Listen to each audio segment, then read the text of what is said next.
Welcome to Nightmare Fuel Stories. Don't forget to like and subscribe if you enjoy the stories. Number the abyss within the rhythmic hum of the USS Scorpion's engines had become white noise to me after 63 days submerged. That's what happens when you're a sonar technician on a Virginia-class nuclear submarine patrolling the North Atlantic. The sounds that would drive most people mad become your lullaby. My name is Lieutenant Thomas Reeves, and I've spent more time beneath the waves than above them over the past decade. But something was different on day 64. I was midway through my shift when I first heard it, a faint, irregular clicking that didn't match any acoustic signature in our database. Not biological, not mechanical, just wrong. I adjusted my headphones, ran diagnostics on my equipment, and tried to convince myself it was nothing. Just another strange sound from the deep. The ocean is full of them. "Hey Reeves, you look like you've seen a ghost," said Martinez, peering over my shoulder. "Everything all right?" I hesitated. "Yeah, just thought I heard something unusual." "Probably nothing." Martinez was our newest sonar tech, fresh out of training, still enthusiastic, still sleeping soundly at night. I didn't want to burden him with what was probably my imagination. "Well, don't keep secrets, man. What kind of unusual?" he pressed. I sighed. "Like clicking, but not rhythmic enough to be a pod of dolphins or whales, and it's not mechanical either. I don't know." "Forget it." Martinez's eyes lit up with interest. "Let me listen." I passed him my headphones reluctantly. He listened intently for a minute, his expression gradually shifting from curiosity to confusion. "That's weird," he admitted, handing back the headphones. "Doesn't sound like anything I've been trained to recognize." "Exactly." I logged the anomaly and flagged it as unidentified but non-threatening, standard procedure. But as my shift continued, the clicking grew more frequent, more insistent. It seemed to come from all directions at once, as if we were surrounded. Yet our other instruments showed nothing unusual in our vicinity. No other vessels, no unusual geological features, nothing. By the time Commander Wilson stopped by for his routine check, the clicking had become almost constant.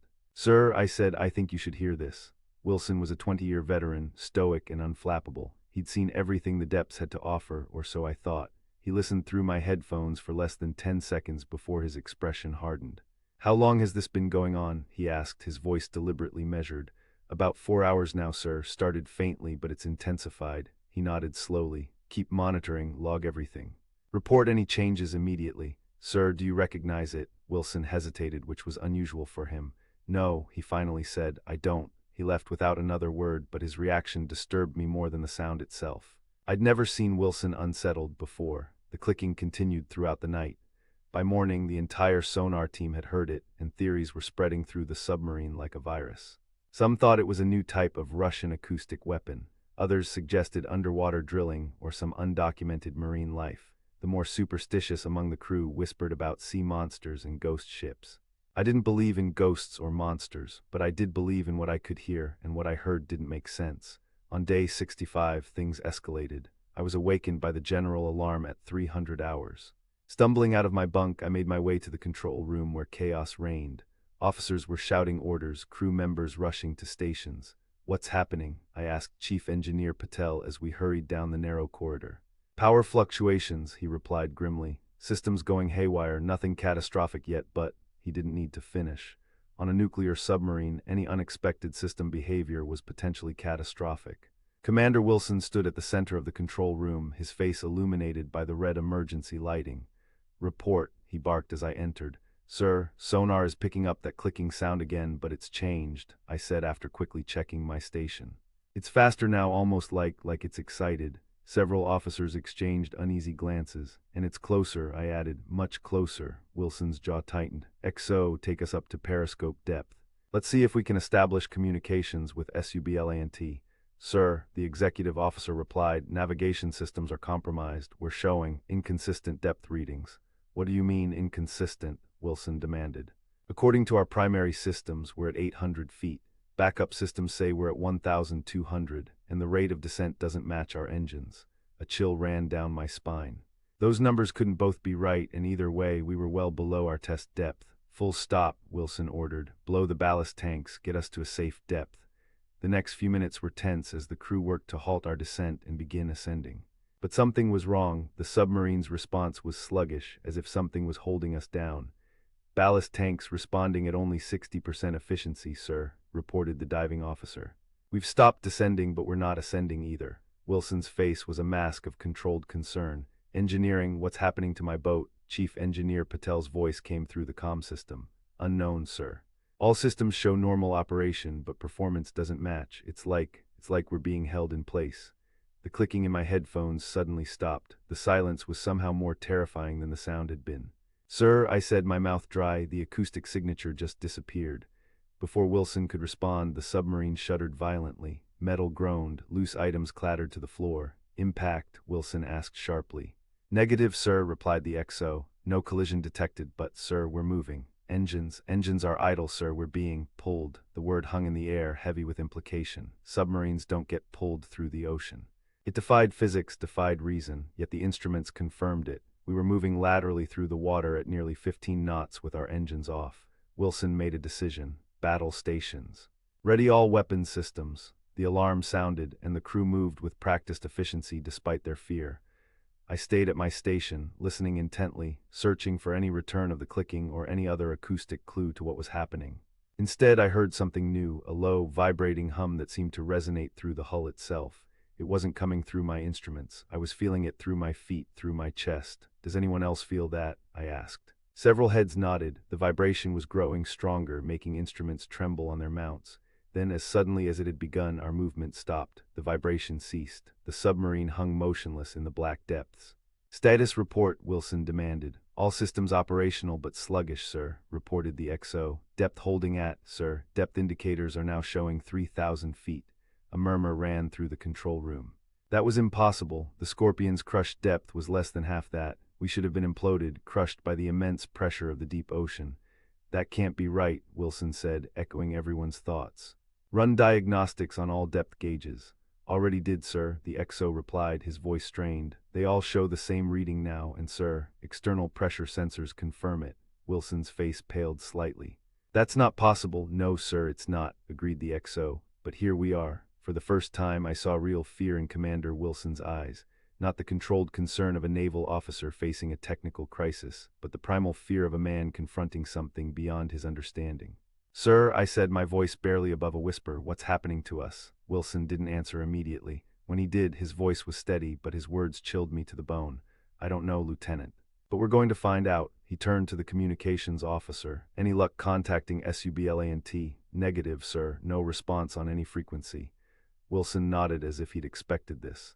XO, I want a full inventory of supplies. Chief Engineer, continue diagnostics on all systems. Focus on propulsion and life support. We need to know how long we can survive down here.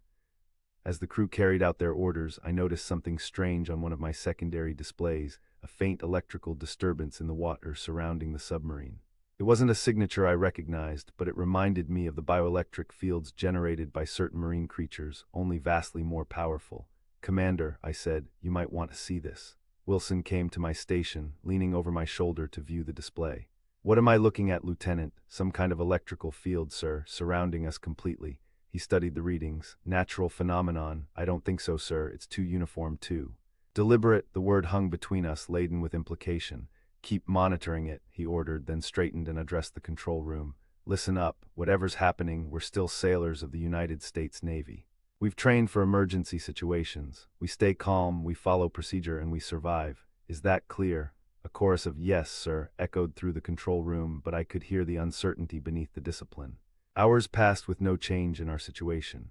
We remained suspended at an impossible depth, surrounded by an unexplainable electrical field, cut off from communication with the outside world.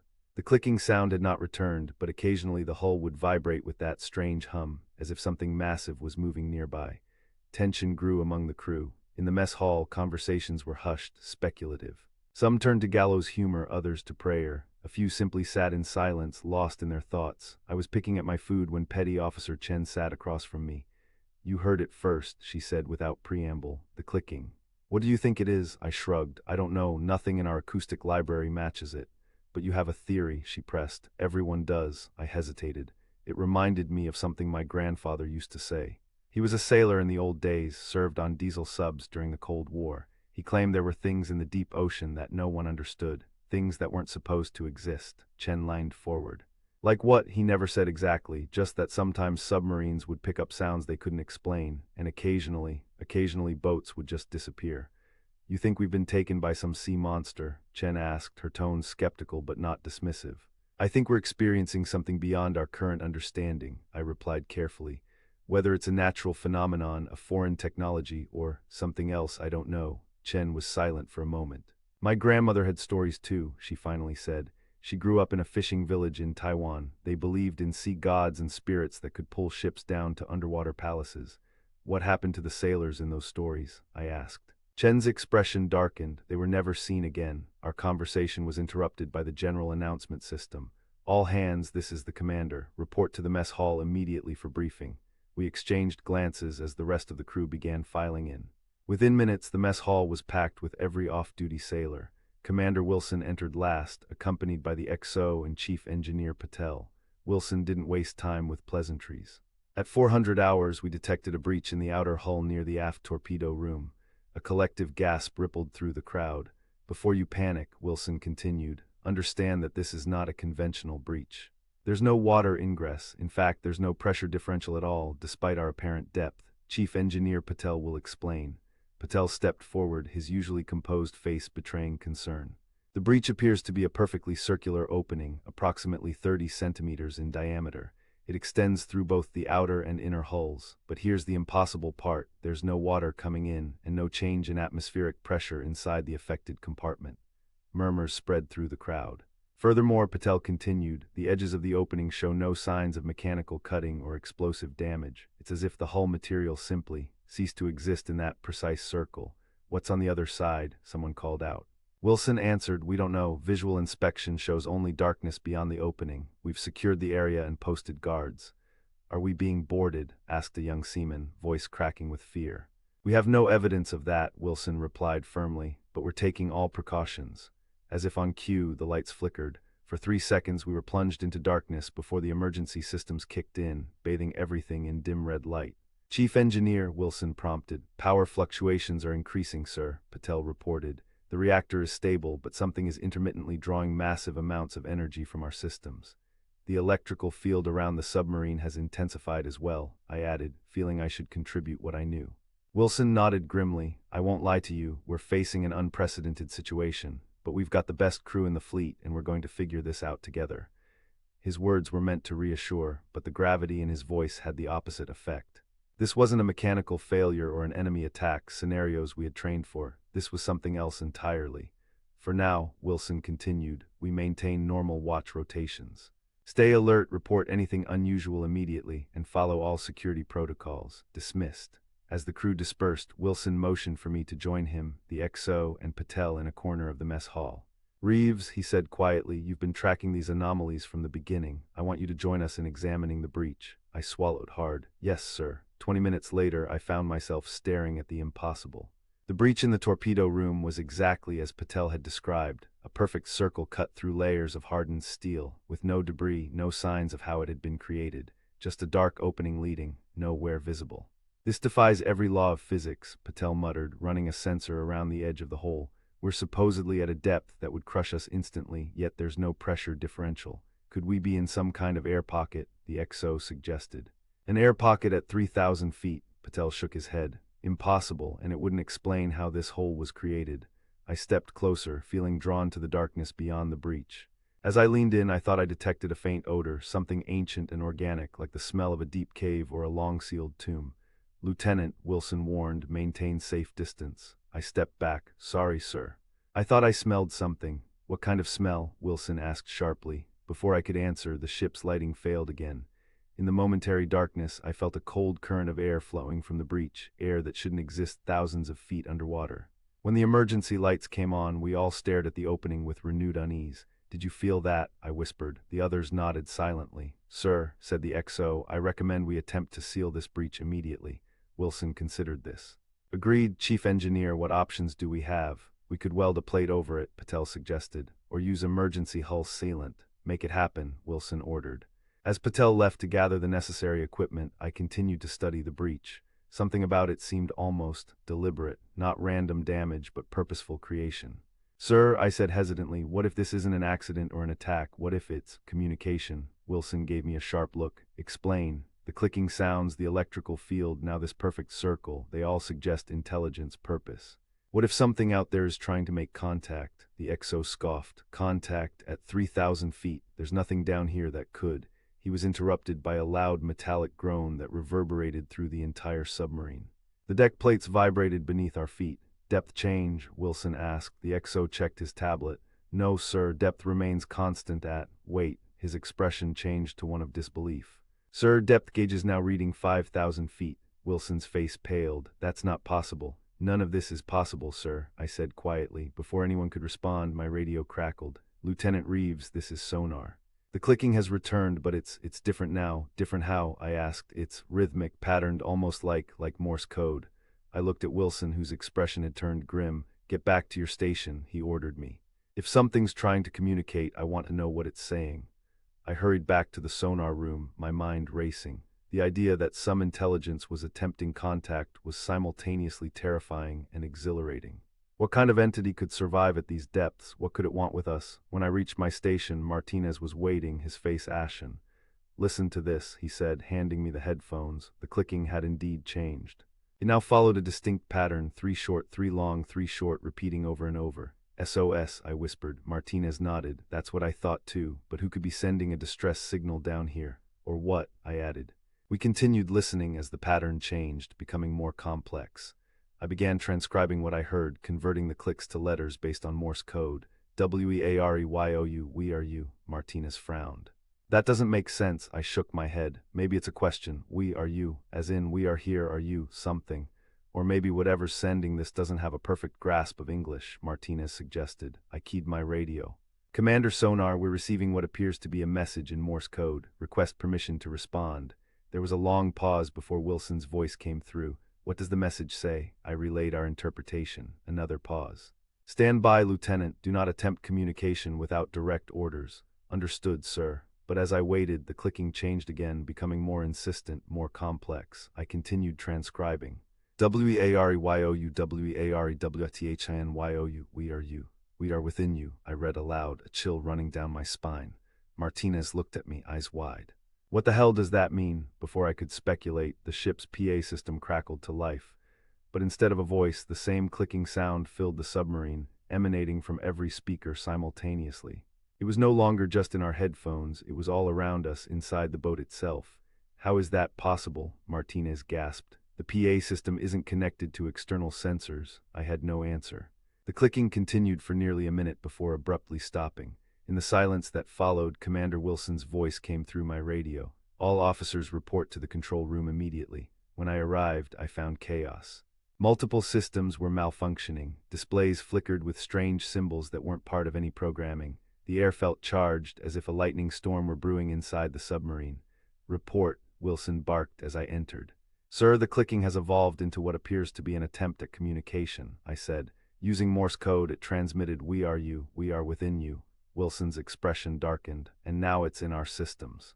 Chief Engineer, explain. Patel looked utterly bewildered.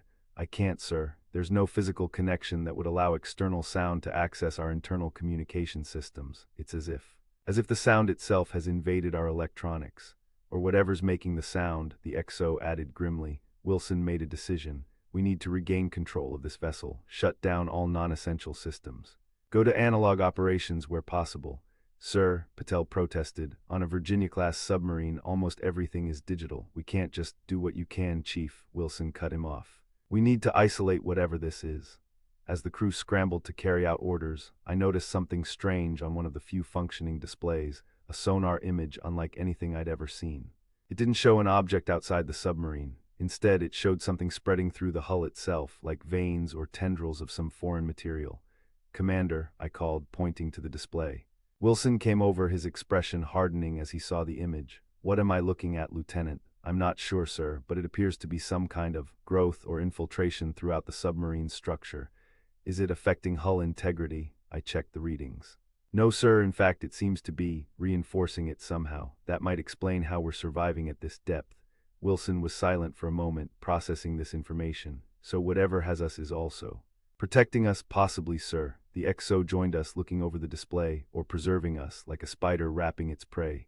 No one had a response to that chilling observation. Suddenly, the entire submarine shuddered violently. Several crew members lost their footing. A cacophony of alarms blared. "Status," Wilson demanded. "We're moving again, sir," the navigation officer reported. "Rapid ascent 30 knots, ballast systems, not responding to commands, sir."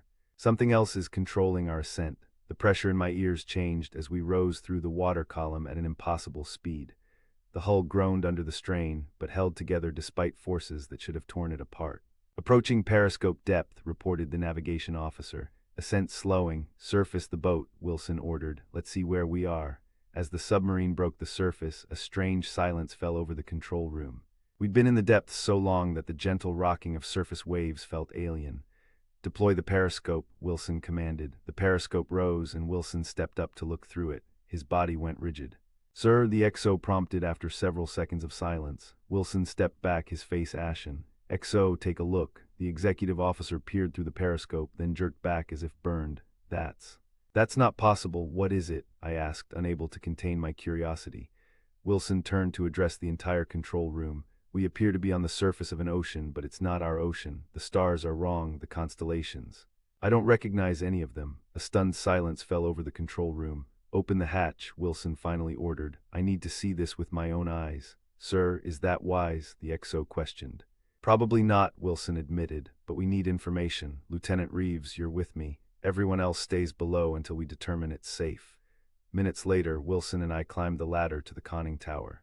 The hatch opened with a hiss of equalizing pressure. Cool, damp air rushed in, breathable, but with that same ancient, organic smell I'd detected near the breach.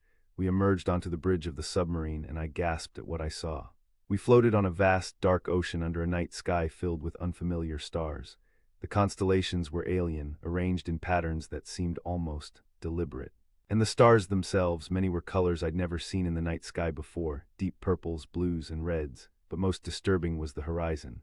Instead of the flat line where ocean meets sky, it curved upward as if we were inside an enormous sphere. "Where are we?" I whispered. Wilson didn't answer immediately. When he did, his voice was hollow. "I don't think we're anywhere on Earth, Lieutenant." "Then where?" He gestured toward the strange horizon. "The message said we are within you." Maybe it wasn't metaphorical. I tried to process this. "You think we're inside something, some kind of organism?" "I don't know. But this isn't our world." As we stood there, trying to comprehend our situation, the surface of the ocean began to change. The water around the submarine started to glow with bioluminescence, forming patterns that mirrored the constellations above. Then the clicking returned, not from the water, but from the air itself, surrounding us completely. "WWLCOMEYOUTOOURWRLDWITHIN the message repeated, growing louder with each iteration. The bioluminescence pulsed in rhythm with the sounds. "It's trying to communicate directly now," I said. Wilson nodded grimly. "But what is it saying? That this is their world within our world?" "How is that possible?" Before I could speculate, the water 20 yards from the submarine began to churn. Something massive was rising to the surface. We watched in horror and fascination as an enormous shape emerged, not a creature as I had expected, but what appeared to be another submarine. Except it wasn't a submarine. As more of it breached the surface, I realized it was the USS Thresher, a submarine that had been lost with all hands in 1963. "That can't be," Wilson breathed. "The Thresher was lost decades ago." Next to the Thresher, another shape emerged, the Soviet submarine K-129, lost in 1968. And beside it, yet another, the Argentine submarine San Juan, which disappeared in 2017. One by one, more vessels appeared, submarines from different nations and eras, all supposedly lost at sea, all now surfacing in this impossible ocean beneath an alien sky. "They've been collecting them," I whispered, "for decades, maybe centuries." "But why?" Wilson asked, though I suspected he didn't expect an answer. The clicking intensified, forming new words. "YOUBLONGHERENOWYOUAREPARTOFUS," as the message concluded. The water between the submarines began to glow brighter, revealing what lay beneath. A vast network of those same vein-like structures we'd seen spreading through our hull, connecting all the vessels in a colossal web. And beneath that, barely visible in the depths, something else, something so enormous that my mind struggled to comprehend its scale. A mass of tissue and strange organs, pulsing with alien life. We weren't on an ocean. We were on the surface of a fluid-filled chamber inside something unimaginably large. "My God," Wilson breathed, "it's alive, all of this, it's one organism." As if responding to his realization, the clicking changed again. WARTHEDEP, WARTHEVOID, WHAV, ALWAYSB, and the submarine suddenly lurched, nearly throwing us off the bridge. The veins we'd seen were now visibly growing over our hull, integrating our vessel into the larger network. "We need to get back inside," Wilson ordered. Now, we scrambled back through the hatch, securing it behind us, though I doubted it would make any difference. Whatever had us was already inside. In the control room, panic had set in. The strange veins were now visible throughout the submarine, growing along walls, across displays, even across the skin of some crew members who had touched them. "What's happening to us?" Martinez cried, trying to scrape a tendril from his arm. Where it attached, his skin had taken on the same bioluminescent quality we'd seen outside. "Don't fight it," I found myself saying, though I didn't know why. "I think that makes it worse." Wilson addressed the crew. "Listen to me, we've made contact with something, an entity that appears to have been collecting submarines for decades. It's integrating our vessel into its system." "Are we going to die?" someone asked. Wilson hesitated. "I don't know, but the other submarines are still intact, their structures at least." "What about their crews?" the XO asked quietly.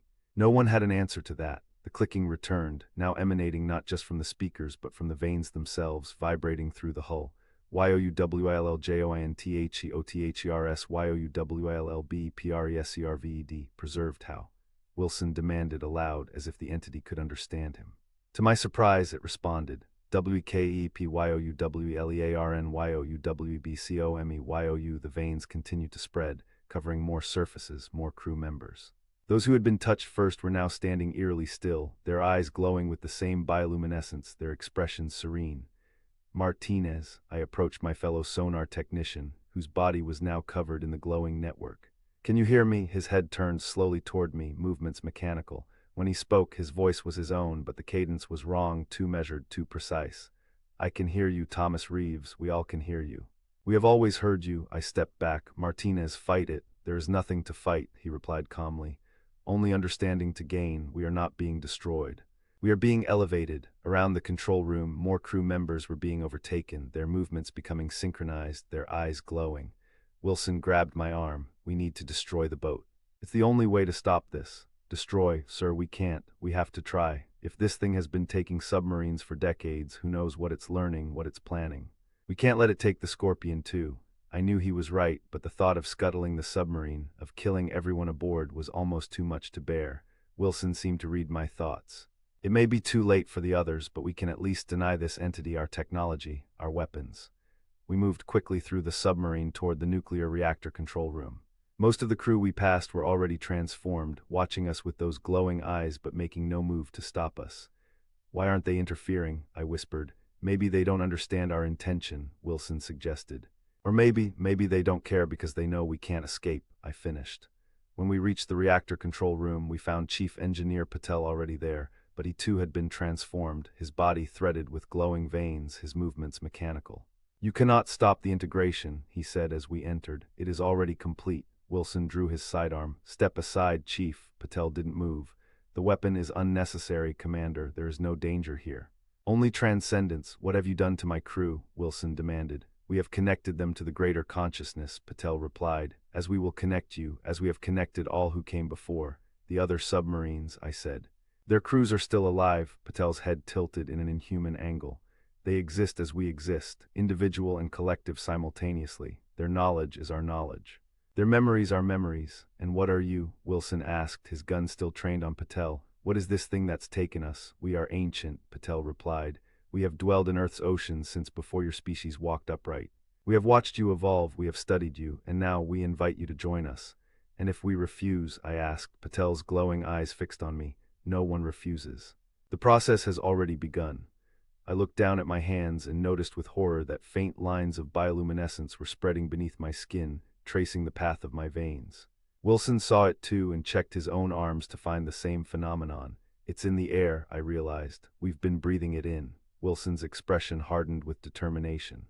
"Then we finish this now." He turned to the reactor controls, but his movements were already becoming sluggish as the transformation took hold.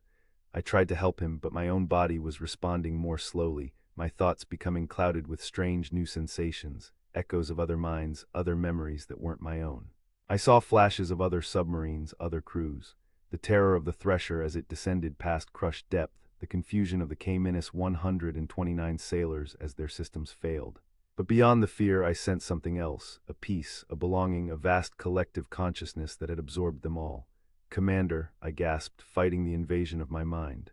"I don't think we can stop this." Wilson was on his knees now, the gun fallen from his hand, his eyes beginning to glow. "We have to try." But even as he said it, I could feel his resolve weakening, replaced by the same strange serenity that had overtaken the others. The clicking sound filled my head from within now, no longer needing speakers or sonar to reach me. DONOTFEARWEARYOUNOWYOUAREUS. As the transformation completed, I understood at last. The entity hadn't been saying "we are you" as a question or statement of equivalence. It had been declaring its intention: "We are becoming you." And now, as the last of my individual consciousness faded into the greater whole, I realized the true horror and wonder of our situation. We hadn't been captured by something alien. We had been absorbed by something that had always been part of our world, something that had watched humanity from the depths since our beginning. Something that was collecting us piece by piece, vessel by vessel, crew by crew, something that would, in time, collect all of us. My last independent thought was of the surface world above, of cities and nations unaware of what lurked in the deep, waiting patiently to welcome them all into its ancient embrace. Then I was no longer Lieutenant Thomas Reeves. I was simply part of the deep, and the deep was endless.